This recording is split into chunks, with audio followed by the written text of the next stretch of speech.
You finally get the homeowner on the phone and they say, we want you to come do an estimate because we're gathering quotes. And right there, you feel the deal start slipping away. And if you don't, you gotta watch this video. That's when most contractors are losing the deal. In this video, I'm gonna show you how the first call begins in the direction of closing the deal, and 3 ways how to get homeowners picking you before you even show up at the first doorstep.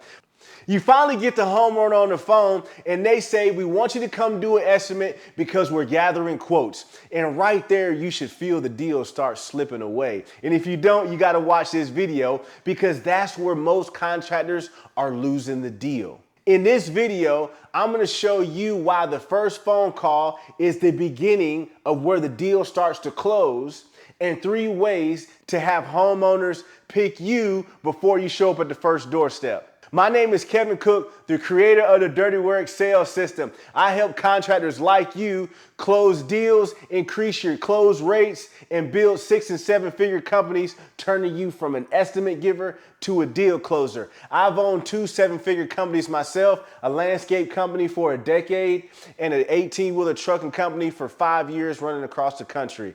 Man, let's get straight into it. I made this specifically because when I talk to contractors every day across the nation, it's the same thing over and over and over again.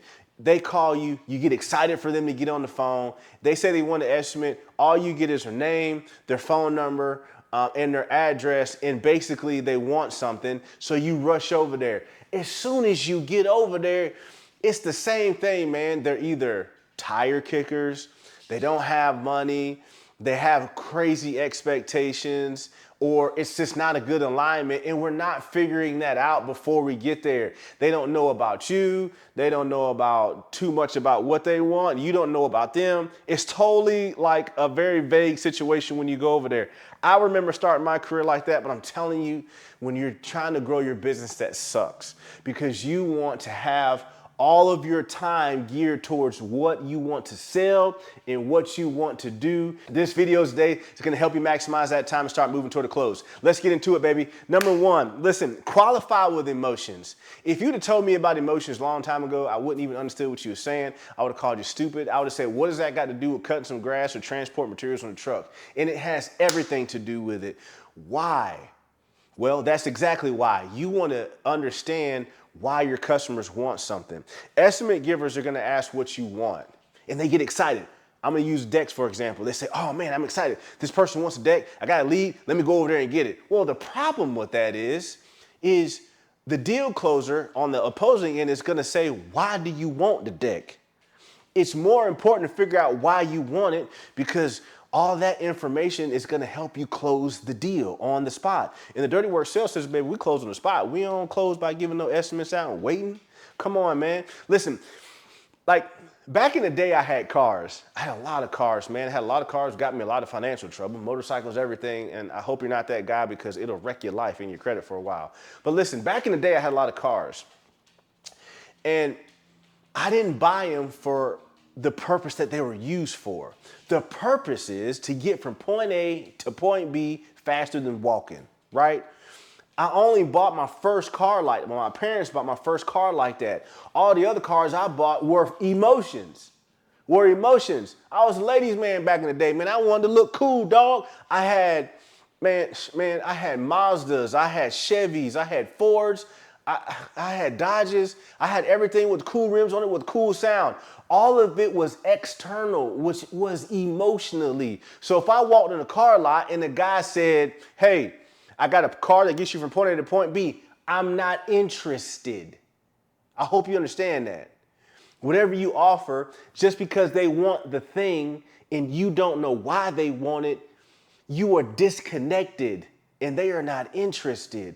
When I was buying the car, when I wanted to look cool for the ladies, I don't want the base model. I want the limited edition, the Denali, the big boy, because I want everybody to look at me.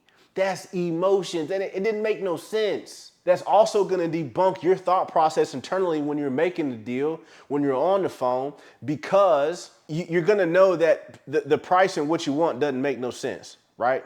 It doesn't make sense like you think it does when you're making deals. When you buy the base model car for $10,000 and the Denali is $80,000, people buy Denalis and you're like, why'd you buy that?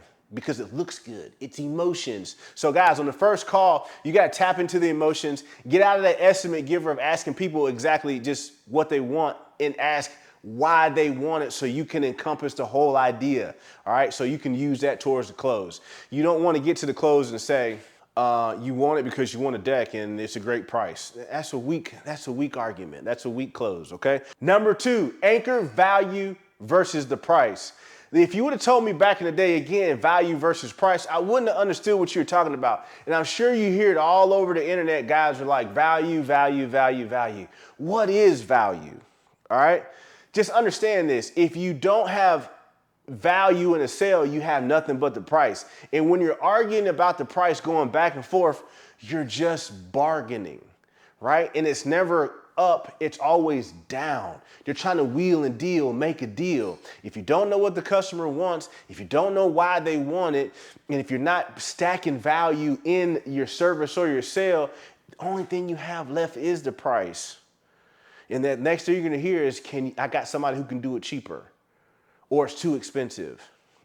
You get what I'm saying? And then you think it's personal, you think it's about your workmanship, but it's not. It's about the psychology of how people think. All right, so back in the day, I'm gonna give you a perfect example of this. All right, back in the day, I used to install turf. And that was my main breadwinner for a long time. I go in and I do turf renovations. I rip out their lawn, 6,000, 7,000 square feet, 8,000 square feet of lawn, whatever it may be. I'll rip it out and put new turf in by the end of the day. That was my breadwinner. You talking about anywhere from $4,000 to 15, 20 grand in a day. Bam, flipping yards.